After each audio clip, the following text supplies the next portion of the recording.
Very good morning and sorry for the 10 minute late. 10 minute late हूँ मैं क्योंकि पिछली बैच के बच्चों ने डाउट ज़्यादा पूछ लिया आज, तो मैं डाउट में बिजी था। तो हम कल स्टार्ट कर चुके हैं accounting standard two inventory valuation. सबसे पहले हम शॉर्ट में रिवाइज करें।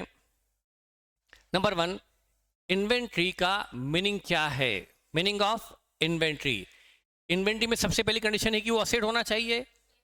Asset held for sale, asset in production process और asset for consumption. Number 1, asset for sale in ordinary course of business, मतलब फिनिश गुड्स जो सेल के लिए अवेलेबल है।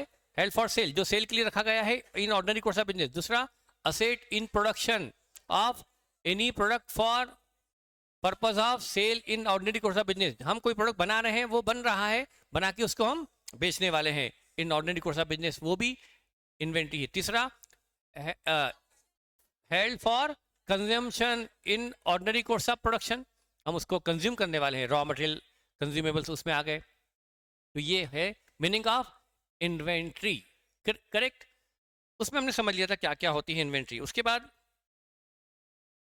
हाँ, जो कंजम्पशन के लिए वो रॉ मटेरियल भी होता है, स्टोर्स एंड कंज्यूमेबल। जैसे मैंने बताया था, एक क्लॉथ इंडस्ट्री है या एक ऑटोमोबाइल इंडस्ट्री, ऑटोमोबाइल जो कार बनाती है, बाइक बनाती है, उसके यहाँ जो कंपोनेंट है, पार्ट्स है, वो रॉ मटेरियल हुए। एक बाइक बनाने वाली कंपनी के लिए पार्ट्स क्या हुए? Raw material. लेकिन जो मशीन से असेंबलिंग होती है, उस मशीन में ऑयल एंड ग्रीस लगता है, वो कहाँ आएंगे? कंज्यूमेबल्स। वो भी इन्वेंट्री की कैटेगरी में आते हैं। Is it clear? अब इम्पैक्ट ऑफ वैल्यूशन। यदि वैल्यूशन सही है, ऑनलाइन भी ध्यान रखेंगे बेटा, वैल्यूशन सही है तो प्रॉफिट भी सही होगा। इन्वेंट्री ट्रेडिंग अकाउंट में रखी जाती है।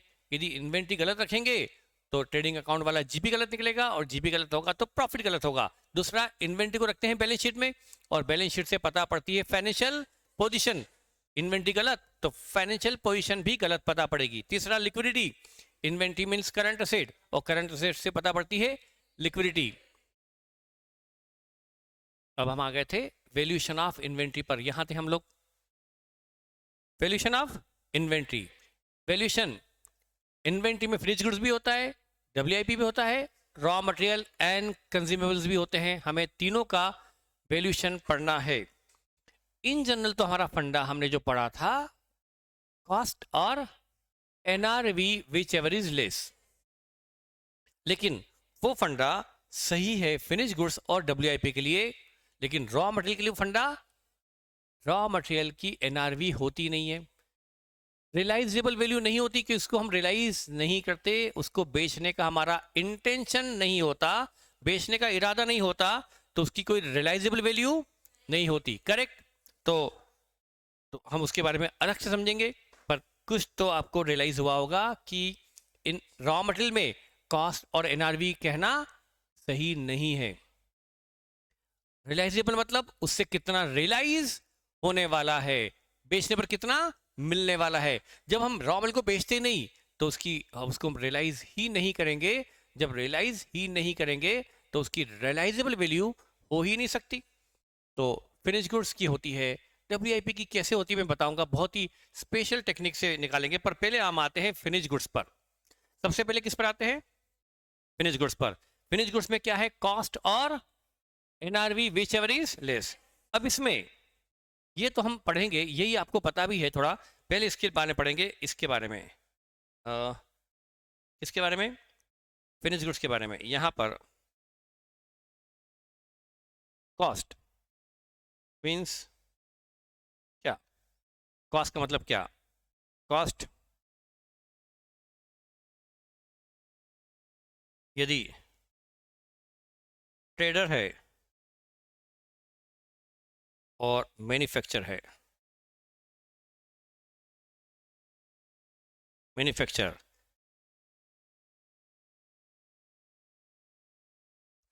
ट्रेडर और मैन्युफैक्चरर, कॉस्ट का मतलब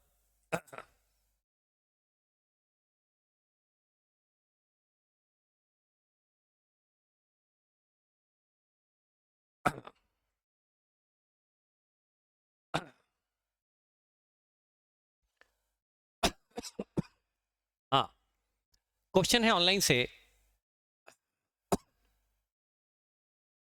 कि रॉ मटेरियल का सप्लायर है, उसके लिए रॉ मटेरियल तो फिनिश गुड्स हुआ ना, बिल्कुल। अरे वो सप्लायर है, कच्चे माल का सप्लायर है, उसके लिए वो रॉ मटेरियल है या गुड्स है? ये तो क्वेश्चन कॉमन, हाँ मतलब बेटा सही है कि उसके लिए वो गुड्स होगा।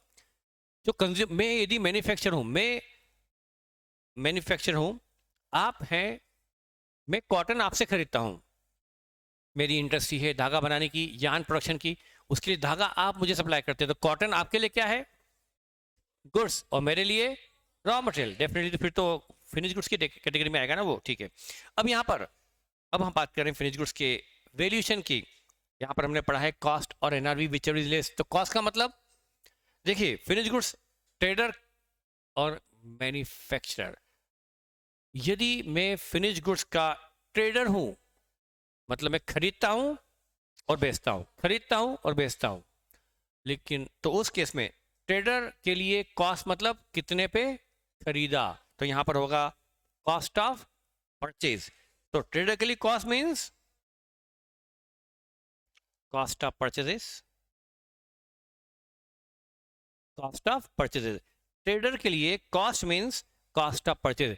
लेकिन यदि मैं ट्रेडर नहीं, मैन्युफैक्चरर हूं, प्रोड्यूसर हूं, मैं फैक्ट्री ऑनर हूं, गुड्स मैं बनाता हूं, खरीद कर नहीं बेचता बल्कि गुड्स बनाकर फिर बेचता हूं, तो मैं खरीदता क्या हूं? रॉ मटेरियल, पर बनाता हूं फिनिश गुड्स। तो फिर यहां पर जो मेरे पास फिनिश गुड्स अनसोल्ड पड़ा हुआ है, उसकी कॉस्ट मतलब क्या? कॉस्ट ऑफ परचेज या कॉस्ट ऑफ प्रोडक्शन? यहां पर ली जाएगी cost means cost of production, cost of production. Trader के लिए cost means cost of purchase, और मैन्युफैक्चर के लिए cost means cost of production. देखिए, यदि मैं यान में डील करता हूं, यान का ट्रेडर हूं, डील करता हूं मतलब खरीदता हूं, डीलिंग करता हूं, सिर्फ डीलर हूं मैं, डीलिंग करता हूं, खरीद कर बेचता हूं, तो मैं क्या हुआ? डील करने वाला। तो मैंने यान खरीदा या बनाया? खरीदा, तो मेरे लिए purchase cost means cost of purchase, मैंने कितने में खरीदा वही मेरी कॉस्ट होगी। लेकिन मैं यान बनाता हूं, तो यान बनाता हूं, अब मेरे पास यान बनकर रेडी पड़ा है, फिनिश गुड्स, उसका मुझे वैल्यूएशन करना है। तो यान जो मैंने बना कर रखा है, नहीं बिका, ये फिनिश गुड्स है, वो मेरी इन्वेंट्री है, मुझे उसका वैल्यूएशन करना है। तो मुझे वैल्यूएशन क्या करना होगा? वो कॉस्ट ऑफ परचेज है या कॉस्ट ऑफ प्रोडक्शन? मैंने रॉ मटेरियल खरीदा होगा, उस पर वेजेस लगाई होगी, उस पर फैक्ट्री ओवरहेड लगाए होंगे, फिर जाकर वो गुड्स बना होगा। तो यदि मैं मैन्युफैक्चर हूं, तो cost means cost of production, और मैं ट्रेडर हूं, डीलर हूं, तो cost means cost of purchase. ठीक है बेटा, और मैं अभी इससे आगे नहीं जाना चाहता, अभी मतलब हम अभी पहले इसी को समझेंगे। फिनिश गुड्स का वैल्यूएशन अलग से पढ़ेंगे, डब्ल्यूआईपी का उसके बाद, और रॉ मटेरियल का उसके भी बाद। सबसे पहले हम पढ़ेंगे वैल्यूएशन ऑफ फिनिश गुड्स। ठीक है, हम फिनिश गुड्स का वैल्यूएशन पढ़ते हैं। तो वन बाय वन हम अब ये चीजें क्लियर करेंगे बाय एग्जाम्पल। तो आप एग्जाम्पल नंबर 1 लिखिए, example 1, example number 1।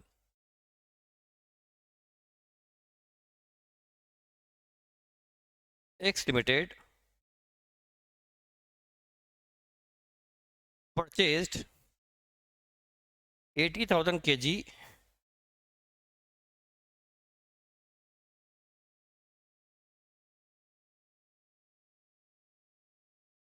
Product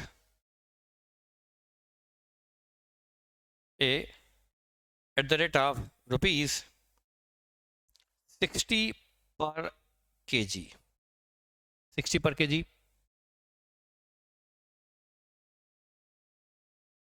Freight inward,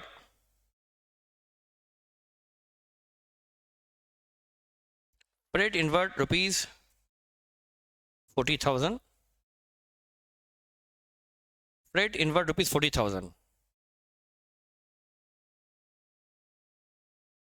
X Limited sold 76,000 kg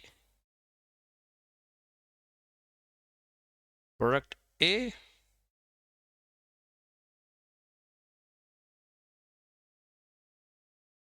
during the year. X limited ने 76,000 kg प्रोडक्ट ए बेच दिया ड्यूरिंग द ईयर। ठीक है। अब यहां पर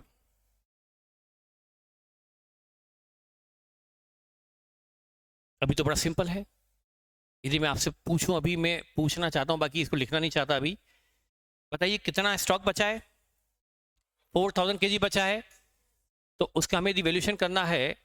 तो अभी मैंने आपको एनआरवी नहीं दी है, इसकी एनआरवी अभी गिवन नहीं है, तो आप वैल्यूएशन को कॉस्ट पे करोगे। यदि एनआरवी नहीं गिवन है तो करोगे वैल्यूएशन एट कॉस्ट। यहां पर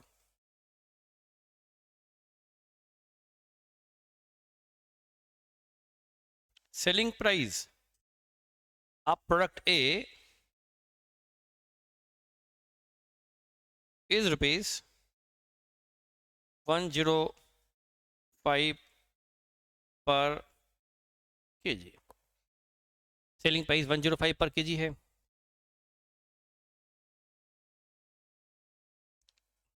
find out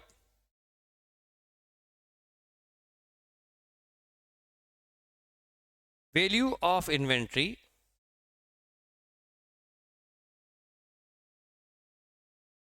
as per S two. S two के अकॉर्डिंगली हमें उसकी वैल्यू पता करनी है। बड़ा ही सिंपल क्वेश्चन है, बहुत ही सिंपल है।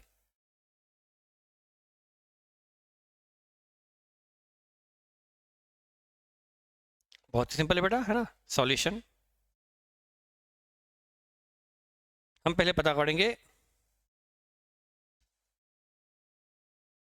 कॉस्ट पता कर लेंगे। Working note number 1, calculation of cost. देखिए हमारी cost, purchases cost, purchase cost थी 80,000 kg की। 60 रुपीज से कितनी? 80,000 kg at the rate of ₹60, 48 lakh की हमारी परचेज कॉस्ट थी। इसमें क्या जुड़ेगा बेटा? फ्रेट जुड़ेगा, क्योंकि फ्रेट भी गुड्स को खरीदने की कॉस्ट है, फ्रेट भी जुड़ेगा। एड फ्रेट, फ्रेट ₹40,000 जुड़ेगा। हमारी कॉस्ट हो गई 48,40,000।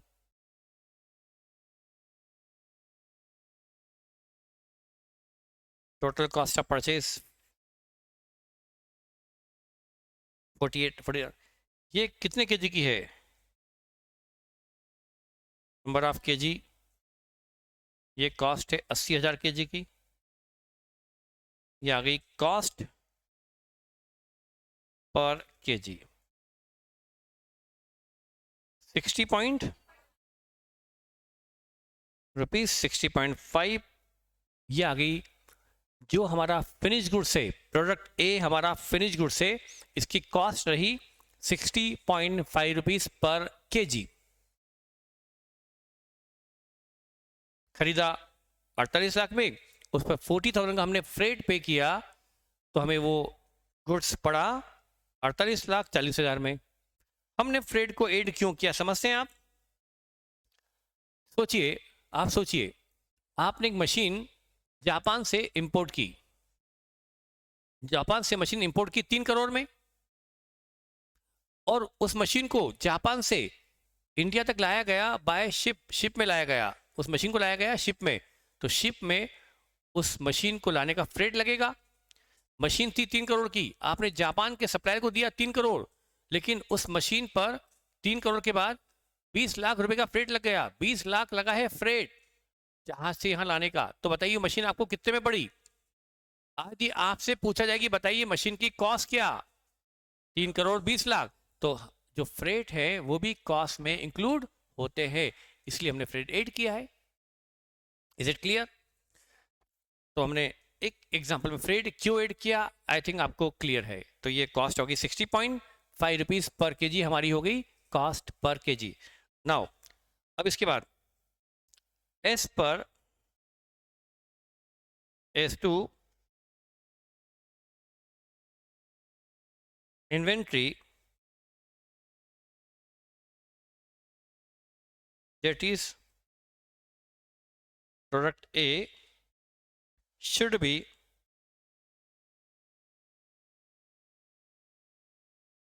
valued at cost or NRV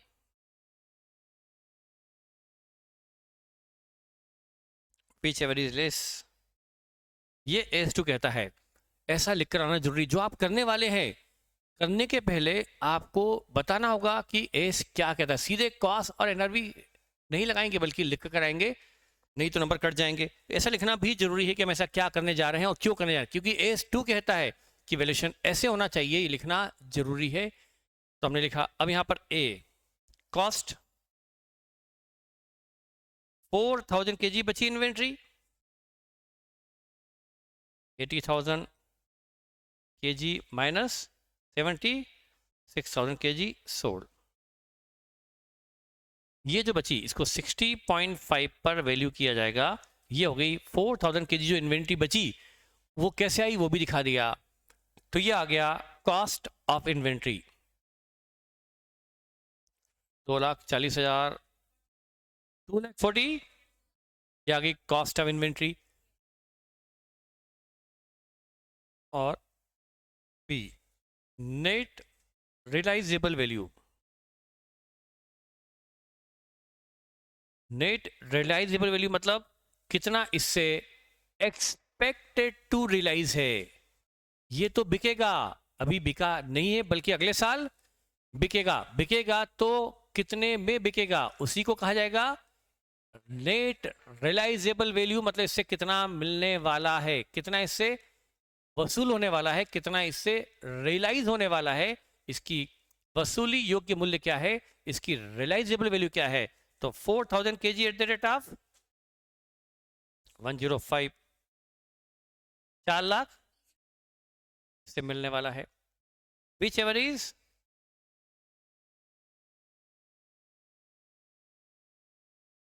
that is 242.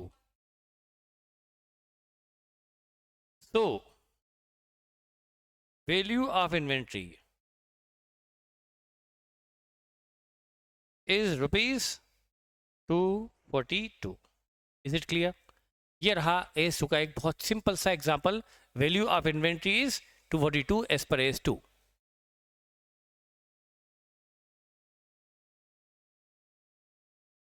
Okay, आगे बढ़े. अगला एग्जांपल लूं. Example two. Example to.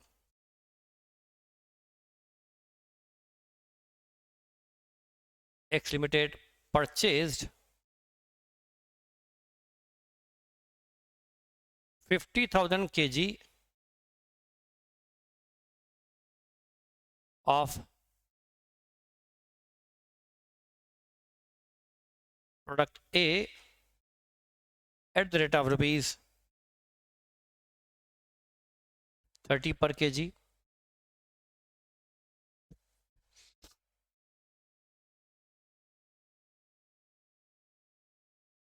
Freight inward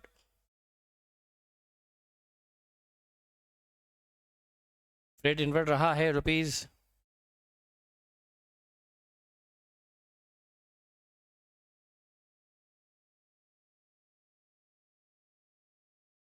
15,000.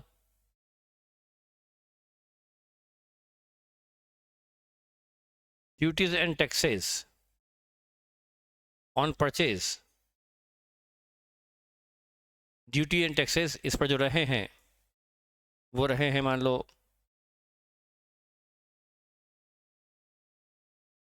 30,000 के रहे हैं duty and taxes on purchase.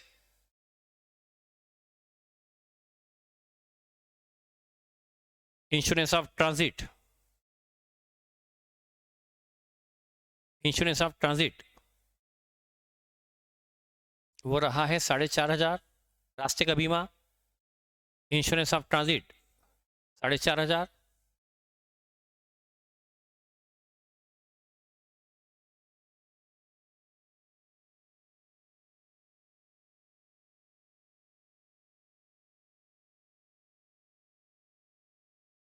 अब यहां पर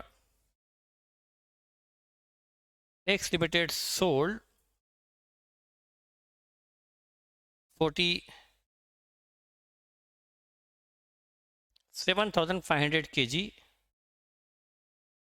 of product A at the rate of rupees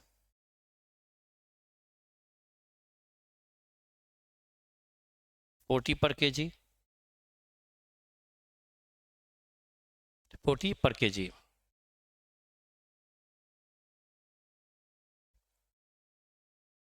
Brokerage payable on sale is 5%. Brokerage payable on sale is 5%. Find out value of inventory. Find out value of inventory. हमें inventory का valuation करना है as per AS2.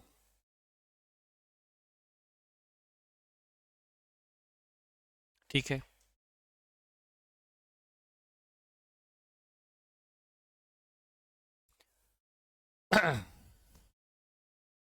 I hope लिख लिया होगा आपने.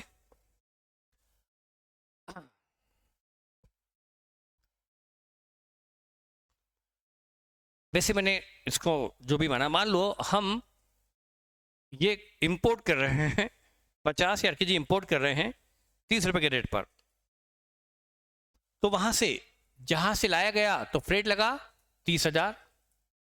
30 का क्या लग गया? जापान से इंडिया लाने का फ्रेट लग गया 30,000 इस गुड्स को. फिर गवर्नमेंट ने इस पर हमसे क्या ले ली? ड्यूटी, इंपोर्ट ड्यूटी ले ली. कितने की? 30,000 की इंपोर्ट ड्यूटी. कि भैया इंपोर्ट कर रहे हो तो हमें ड्यूटी पे करो. 30,000 की हमको लगी इंपोर्ट ड्यूटी एंड टैक्सेस लग गए, जो गवर्नमेंट हमें रिफंड करने वाली नहीं है. ये भी हमारी कॉस्ट है कि नहीं?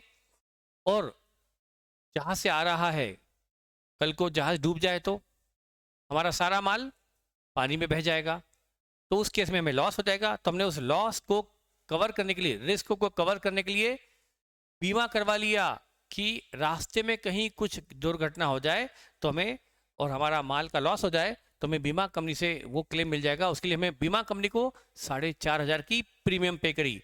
यह है इंश्योरेंस ऑफ ट्रांजिट. तो इंडिया में आते आते हम तक पहुंचे, उसके पहले ये सब खर्चा हो चुका. तो ये रॉ मटेरियल हमें कितने में पड़ा? क्या हमें रॉ मटेरियल के लिए 15 + 30 + 4.5 तीनों जुड़ेंगे कॉस्ट में? ये जो फिनिश गुड्स को हमारे गोडाउन तक लाने का सारा खर्चा जुड़ना चाहिए. गोडाउन तक लाने का सारा खर्चा जुड़ना चाहिए. इवन गोडाउन में मान लो मैंने अभी नहीं लिया, लोडिंग अनलोडिंग चार्जेस भी मैं ले सकता था. हमारे यहाँ ट्रक आ गया, ट्रक ने उतार कर माल गोडाउन में रखा, तो ट्रक से उतार कर गोडाउन में रखने के लिए लगेगी हमाली. लगेगी हमाली, समझते हैं आप लोग? तो वो हमाली भी लगी है गुड्स को खरीदने के लिए, इसलिए वो भी हमारी गुड्स की कॉस्ट में कहां तक के खर्चे जुड़ते हैं? गुड्स को गोडाउन तक पहुंचाने के सारे खर्चे जुड़ते हैं. तो जहां से आ रहा है बीमा लगा, ये भी जुड़ेगा. फ्रेट लगा, ये भी गोडाउन तक लाने का है. ड्यूटीज भी खरीदने की कॉस्ट है. हाँ, एक बार गोडाउन में रख लिया, गोडाउन में आ गया, गोडाउन में रख दिया, अब बीमा करवाया कि भाई गोडाउन में कहीं आग लग जाए, गोडाउन से माल चोरी हो जाए, गोडाउन में कोई दुर्घटना हो जाए और लॉस हो जाए, तो बीमा करवा लिया. उसकी प्रीमियम, वो इंश्योरेंस प्रीमियम लाने के बाद की है, गोडाउन में लाने के बाद की. वो हमारी इन्वेंट्री की कॉस्ट में इंक्लूड सिर्फ कहां तक की? गोडाउन में लाने तक के खर्चे कॉस्ट ऑफ परचेज में जुड़ेंगे, उसके बाद के नहीं जुड़ेंगे. Is it clear? अच्छा, बट एक चीज और है, हमने गवर्नमेंट को ड्यूटी कितने पे की है? 30 की ड्यूटी और टैक्सेस पे किए, करेक्ट? पर इसमें से मैंने लिखा नहीं, पर बेटा इसमें से 10,000 की टैक्सेस तो हमें गवर्नमेंट रिफंड कर देगी बाद में. 10,000 के टैक्सेस गवर्नमेंट रिफंड कर देगी, रिफंडेबल है वो. तो बताओ, हमारी जेब से 30 लगा पर 10 उसमें से रिफंड हो जाएगा, तो हमारी लागत क्या रही? 20 रही. तो बेटा टैक्सेस जोड़ेंगे, लेकिन यदि रिफंडेबल है तो जोड़ने की जरूरत 20 ही जोड़ेंगे, फिर 10 नहीं जोड़ेंगे, क्योंकि गवर्नमेंट से रिफंड हो जाएंगे. तो हमारी जेब से 30 लगा, 30 जेब से गया, 10 जेब में वापस आने वाला है, तो हमारी लागत तो 20 ही हुई ना. तो वो हम आगे लिखेंगे, समझेंगे. अभी मैंने वो सब कवर नहीं किया है, अभी मैं आगे वो भी कवर करवाऊंगा। ये सब मैंने कवर किया। हाँ बेटा, अब ये हो गया। अच्छा, हम बेचेंगे तो कितने पे बिकेगा? 40 पर बिकेगा। पर बेचने के बाद यदि हमने मान लो 40 पर बेचा, तो क्या हमें रियलाइज 40 होगा या 40 लेस 5% होगा? यदि हम बेचेंगे तो हमें रियलाइज जो होगा वो 40 या 40 लेस 2%, 5%। 40 रुपीज का 5% 2 रुपये होता है। हम 40 में बेचेंगे, लेकिन उस पर क्या हो जाएगा? 2 रुपये तो ब्रोकरेज ले लेगा, बिकवाने की ब्रोकरेज लग जाएगी। तो हमारी जेब में 40 रुपये प्रति यूनिट आएगा, पर केजी आएगा, या 38 रुपया ही आ पाएगा। तो हमारी नेट रियलाइजेबल वैल्यू 40 या 38? 38। हमें रियलाइज 40 होगा ही नहीं। ब्रोकर 2 रुपीज तो काट कर हमें पेमेंट दिलवाएगा, हमें 38 रुपया पर केजी ही रियलाइज होगा। तो हमारी ग्रॉस रियलाइजेबल वैल्यू 40 है, लेकिन नेट रियलाइजेबल वैल्यू 38 ही है। तो हमारा एस तो नेट बोलता है, नेट रियलाइजेबल वैल्यू, कॉस्ट और एनआरवी विच इज लेस। तो बेटा यहाँ पर हम फटाफट कर लेते हैं, स्पीड से कर लेते हैं, वो सब आएगा बेटा अभी सॉल्यूशन। अब मैं थोड़ा फास्ट चल रहा हूँ, क्योंकि वो थ्योरी लिखवाने का मेरे पास टाइम नहीं, बेवजह हम टाइम वेस्ट क्यों करें। वो एस पर एस टू क्या क्या होता है। अब यहाँ बेटा कॉस्ट हम निकालते हैं। मैं शॉर्ट चल रहा हूँ। 50 इंटू 30 कितना हुआ? 15 लाख प्लस 15,000 प्लस 30,000 प्लस साढ़े, ये हमारी कॉस्ट हो गई। ये कॉस्ट होगी कितने केजी की? ये कॉस्ट होगी कितने केजी की? 50,000 केजी की। 30 पॉइंट, यही कॉस्ट पर केजी। यस, ये कॉस्ट है। और बेटा 50 में से बिक गया, बचा 2,500 केजी। 2,500 केजी बचा, उसकी कॉस्ट पर केजी है 30.9। नहीं, तो ये हो गया कॉस्ट, ये आ गई कॉस्ट। और एनआरवी में निकालने जा रहा हूं। In short 2,500 KG at the rate of बिकेगा 40 में, लेस 5%। 2,500 इंटू 40 बिके 1 लाख में बिकेगा, पर 1 लाख में से 5% तो ब्रोकरेज, तो 95 ही हमें ये हमारी एनआरवी हुई। नेट तो हमें 95 मिलेगा। Is it clear?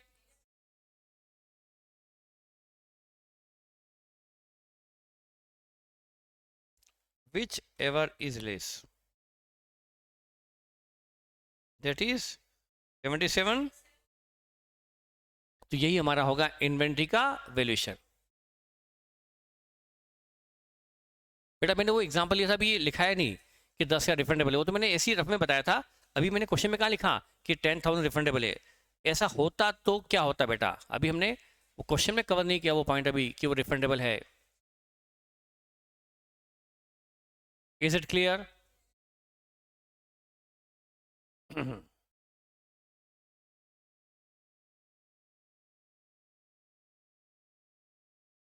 आगे बढ़ू। Example number 3।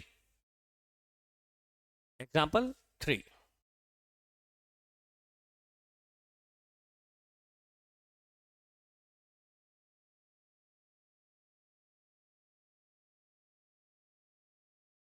X limited purchase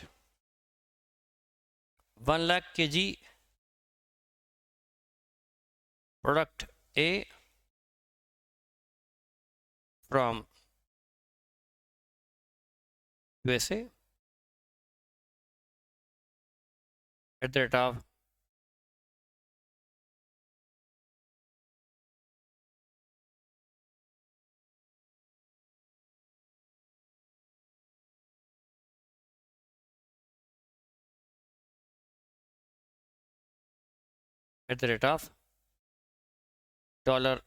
$8 पर KG.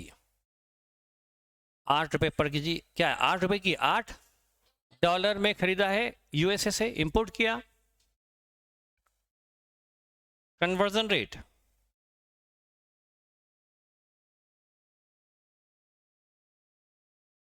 Eight the time of purchase, at the time of purchase is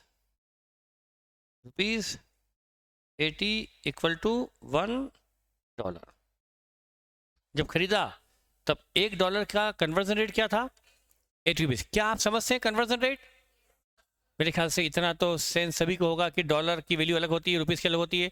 यदि आपको $1 चाहिए तो आपको बैंक में कितना देना पड़ेगा, 80 रुपीज दोगे। ये बदलता रहता है रेट, कभी 83 कभी कुछ, पर मैंने अप्रॉक्सीमेटली 80 रुपीज लिया है कि आप 80 रुपया दोगे तो आपको $1 मिलेगा।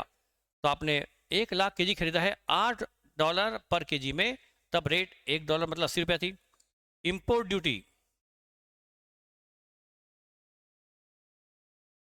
वो है 3% और टैक्सेस 2%, रिफंडेबल। फ्रेट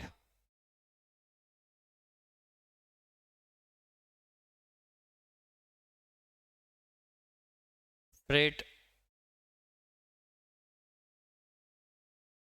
2,00,000 रुपए का है, फ्रेट 2,00,000 का, इंपोर्ट ड्यूटी 3% है, टैक्सेस जो रिफंडेबल है वो 2% है, और loading unloading charges, loading unloading charges ये 1.5 लाख रुपए के लगेंगे। गुड्स को चढ़ाने उतारने का काम कब होता है, गोडाउन में आने के बाद या पहले? गुड्स को लोड करना है, अनलोड करना है, चढ़ाना है, उतारना है, शिप में चढ़ाना, शिप से उतारना, ट्रक में चढ़ाना, ट्रक में उतारना, लोडिंग अनलोडिंग हर जगह होती है, तो उसके चार्जेस 1.5 लाख लिए है। तो ये कब होता है, गोडाउन में आने के पहले। ये गोडाउन में आने के बाद लोडिंग अनलोडिंग थोड़ा होती है जनरली, यूजुअली, ठीक है, ये भी हो गया।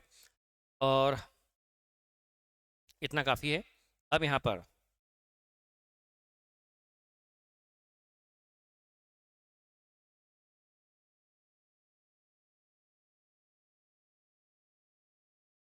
X limited sold 90,500 kg of product A at the rate of rupees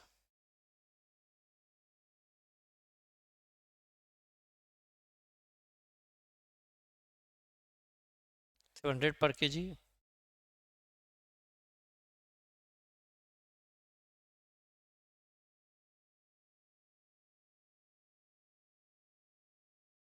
before end of year.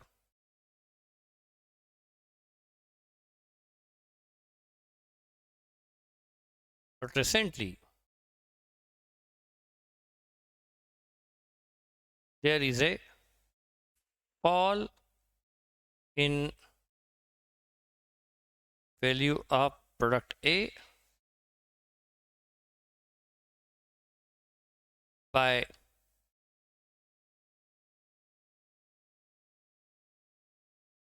10%.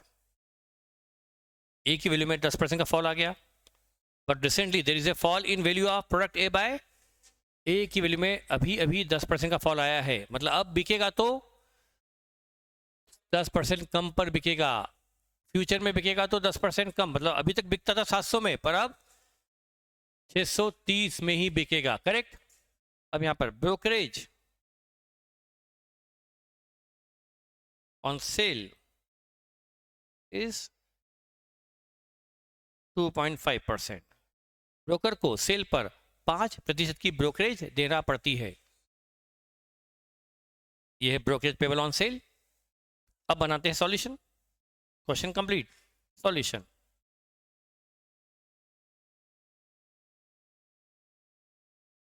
शुरू करें।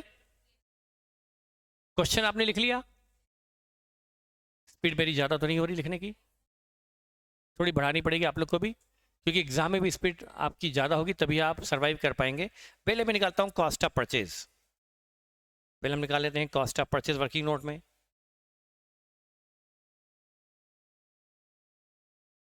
परचेज कॉस्ट 1,00,000 kg इंटू $8 पर kg, तो पेमेंट कितना हुआ? $8,00,000 पेमेंट हुआ। केजी कितना था? 1,00,000 ना। 1,00,000 kg खरीदा, $8 पर kg, तो पेमेंट कितना करा? $8,00,000। उसके लिए इंटू ₹80। इंडिया में पेमेंट कितना हुआ होगा? 6 करोड़ 40 लाख। 6 करोड़ 40 लाख ये हमारा इंडियन करेंसी में पेमेंट हुआ होगा। तो हमें इंडिया में इसकी कॉस्ट 6 करोड़ 40 लाख पड़ी है इस फिनिश गुड्स की। अब यहां ऐड होगा import duty at the rate of 3%। 6 crore 40 lakh का 3% 19,20,000 की इंपोर्ट ड्यूटी, ये हमने ऐड कर दी।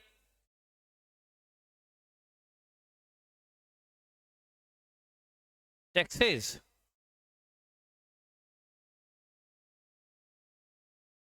Refundable, hence not to be added। इसको हम यहां पर इंक्लूड नहीं करेंगे क्योंकि ये तो रिफंडेबल है, जेब से लगेंगे पर जेब में वापस भी आ जाएंगे। जब रिफंडेबल है तो हमारी ये कॉस्ट रही कहाँ? आज देकर कल वापस मिलने वाला है। तो रिफंडेबल टैक्सेस कॉस्ट में कभी इंक्लूड नहीं होते, लेकिन नॉन रिफंडेबल इंक्लूड होते हैं। एड फ्रेट, क्या फ्रेट दिया है ना मैंने? 2 लाख बहुत कम दे दिया पर ठीक है। 2 lakh. Add loading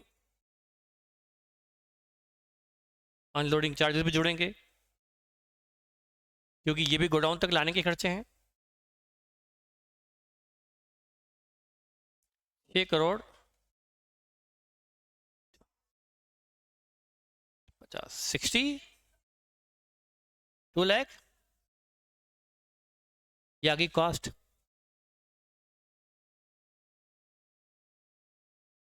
total cost of purchases 6 crore 62,70,000 ये है। Number of KG 1 lakh.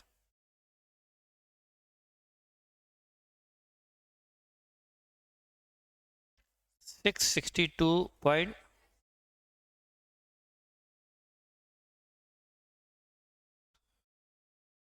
ये हमारी कॉस्टिंग है। 662 पॉइंट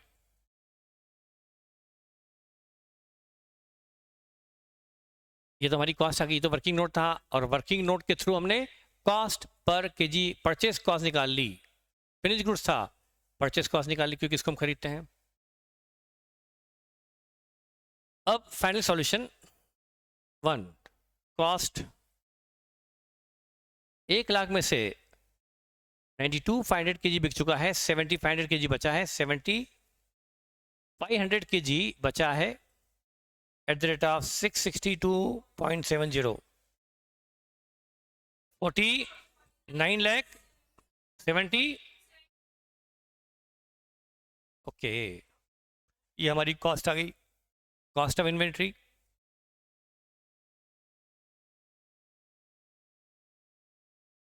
एनआरवी 7,500 kg बिकेगा, तो बताओ कितने में बिकेगा?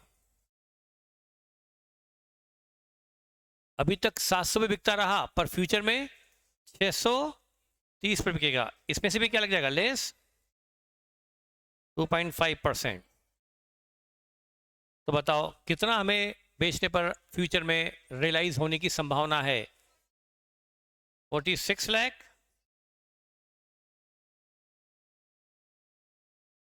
ये हमें फ्यूचर में एक्सपेक्टेड टू रियलाइज है। ये है नेट रियलाइजेबल। रियलाइज या रियलाइजेबल, रियलाइज मतलब मिल चुका और रियलाइजेबल मीन्स मिलने। तो फ्यूचर में जो 7,500 kg बिकेगा तो 10% सस्ता बिकेगा, 630 पे बिकेगा उसमें भी ब्रोकर 2.5% ब्रोकर ले जाएगा, तो हमारे हाथ तो 46,06,775 ही आ पाएगा, because NRV is less than, hence we should, so value of inventories, hence value of inventories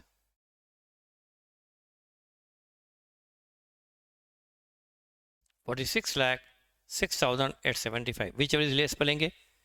S2 का मैंने रेफरेंस डाला नहीं है क्योंकि वो हम बाद में देखेंगे।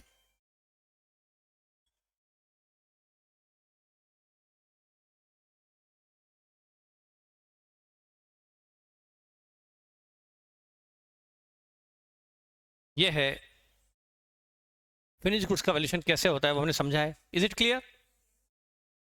तो हमें बाद में इसकी थ्योरी लिखाऊंगा कि कॉस्ट ऑफ परचेज में क्या जुड़ता है, क्या घटता है, ठीक है। और आपको मीनिंग ऑफ एनआरवी समझ में आ गया।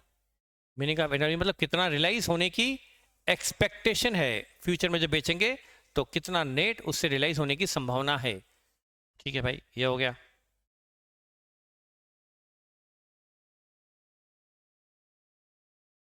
तो हमने तो अभी सिर्फ देखा है कि कॉस्ट कैसे निकलती है, कॉस्ट ऑफ परचेज, और एनआरवी कैसे निकलती है, ठीक है। अब बेटा आपको ये भी पता होगा, जिसको हम आज तो नहीं देख पाएंगे, आपको पता होगा method of valuation of cost, FIFO. बेटा यहां पर दो ही प्रेफरेबल है, फीफो या वेटेड एवरेज।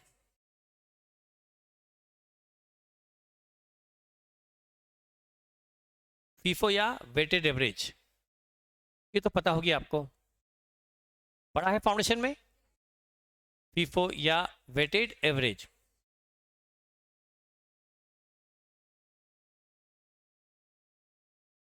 फिर भी मुझे लगता है कि इंटरमीडिएट में एग्जाम्पल तो लेना चाहिए एक,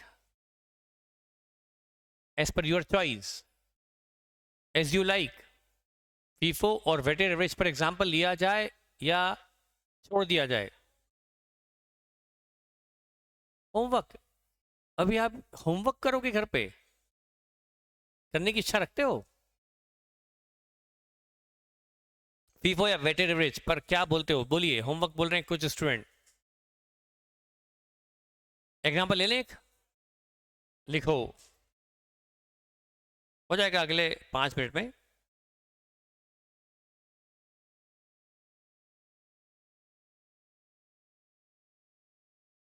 परचेज, सेल और डेट,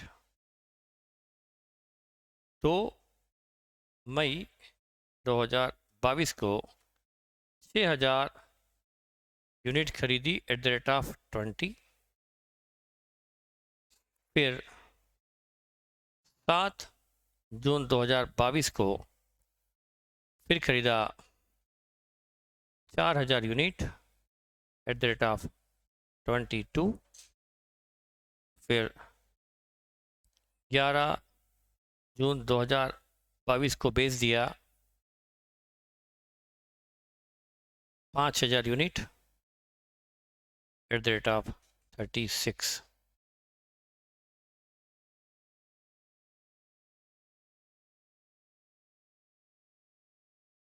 बस, छोटे बच्चे हो क्या, केजी क्लास के? बस चलो ठीक है, अभी टाइम इतना ही है। तो यहां पर find out cost of inventory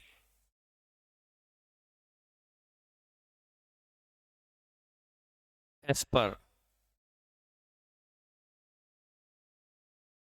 FIFO and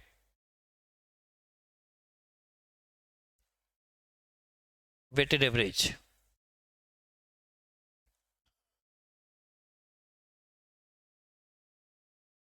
सबसे पहले ए FIFO, क्या इतना घटिया क्वेश्चन तो आपने इंटर फाउंडेशन में भी नहीं पढ़ा होगा। कोई बात नहीं, अभी टाइम कम है बेटा। 6,000 केजी खरीदा, फिर 4,000 केजी खरीदा, यूनिट खरीदा, फिर 5,000 उसके बाद बेच दिया। बचा है कितना? बचा है 6,000 खरीदा, फिर 4 खरीदा, फिर 5 बेच दिया, बचा है 5,000। तो 5,000 जो बचा है, तो देखिए फीफो बेसिस में ये मानते कि फर्स्ट इन में तो समझाने में भी मुझे शर्म आ रही है। शर्मा लूं कि नहीं शर्माऊं? शर्म तो आ रही है समझाने में, फिर भी समझा देता हूं। 6,000 खरीदा था, उसमें से फर्स्ट इन फर्स्ट आउट जो 5,000 बिका है, वो जो पहले खरीदा उसमें से पहले बिकेगा। तो 6 में से 5 बिका, तो 1,000 तो बचा 20 रुपए वाला, और 4,000 बचा 22 वाला। ये मिला करोगी 1,00,000। 1,00,000 ये आ गई value of inventory on FIFO basis.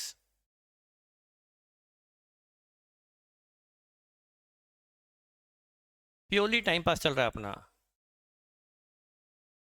अब वेटेड एवरेज में क्या करते हैं, ये नहीं देखते कि ये 5,000 किस में से बचा, दोनों में से बचा, किस में से बचा ये पता।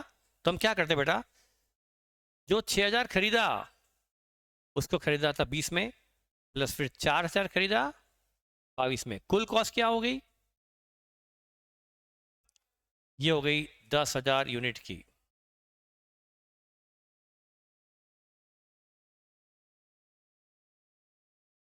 ट्वेंटी पॉइंट ये है नफीफो नलीफो रादर वेटेड एवरेज। आपने क्या करा, सिर्फ 20 प्लस 22, इसका 21 रुपए क्या आ गया? 21 रुपए भी होता है ना एवरेज। 20 रुपए प्लस 22 रुपए डिवाइड बाय 2, ये है सिंपल एवरेज। क्या ये प्रेफरेबल है? इसमें आपने रेट को ध्यान दिया, पर वेट को ध्यान, जब वेट और रेट दोनों का ध्यान दिया जाए उसको बोलते हैं वेटेड। ये है वेट और ये है रेट। जब वेट और रेट दोनों को ध्यान देकर एवरेज निकाला जाए तो उसको बोलते हैं वेटेड। तो ये कॉस्ट आपकी 1,20,000 थी। अब आप ये नहीं देख रहे हैं कि ये गुड्स जो बचा वो किस में से बचा, बल्कि दोनों में से बचा है। तो पहले टोटल कॉस्ट निकाल लो, दोनों का एंटिटी अलग अलग मत रखो कि कौन सा कब खरीदा। Total cost divide by total weight से हमारी कॉस्ट है 20 रुपया। तो हमारा जो 5,000 केजी बचा है, इसका वैल्यूएशन 20.8 से होगा 1,00,000। ये हुआ वेटेड एवरेज। आज के लिए इतना ही काफ़ी है, क्योंकि अभी हमारे पास टाइम नहीं था कि इससे अच्छा हम एग्जाम्पल ले पाए। बस मीनिंग समझाया कि क्या होता है वेटेड एवरेज, क्या होता है FIFO. Weighted average means weight और रेट दोनों का इम्पैक्ट लेकर निकाला गया एवरेज। वेट और रेट दोनों को कंसिडर कर कर निकाला गया एवरेज है ये। इसका नाम है वेटेड एवरेज। सिंपल एवरेज नहीं है ये, वेटेड एवरेज है। ठीक है, आज के लिए इतना काफ़ी है। आज हम 10 मिनट वैसे ही लेट थे, पर मेरी वजह से अगला टीचर लेट नहीं होना चाहिए। नेक्स्ट टीचर कौन है? अच्छा ठीक है, 10,000 के पास में क्या लिखा है? यूनिट।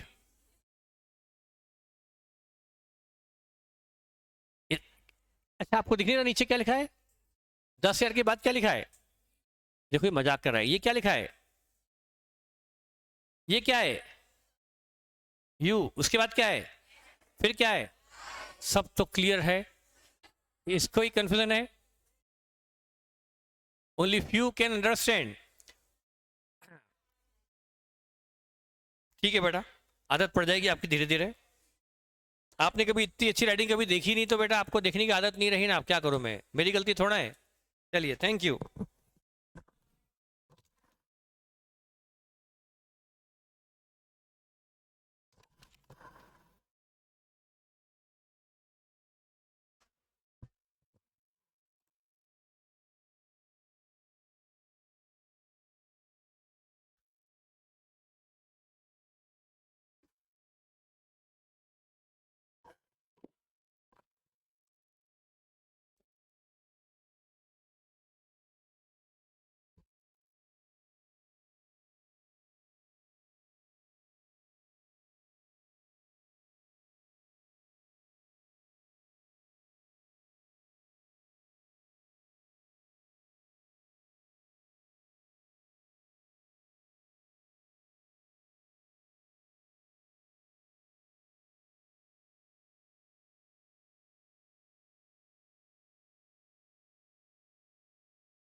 क्या हालचाल है?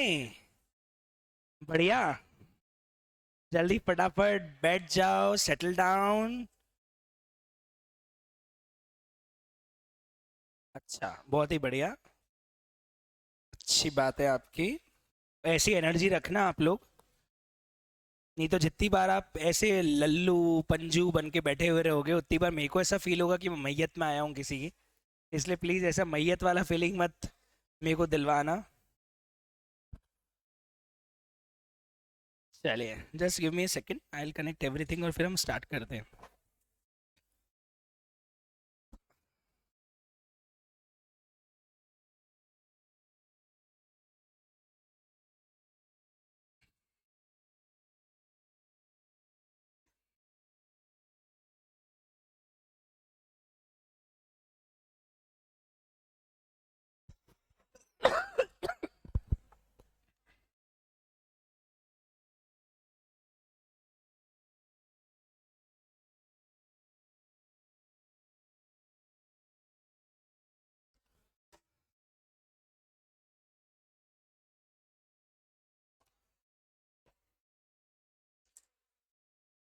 ये नाटा सर छोटी स्क्रीन में पढ़ाते हो, तो आप उनको एक बोलना कि सर एक एस्पेक्ट बटन होता है, उससे स्क्रीन बड़ी हो जाती है ना। इसमें एक बटन होता है एस्पेक्ट, 8 नंबर का बटन है।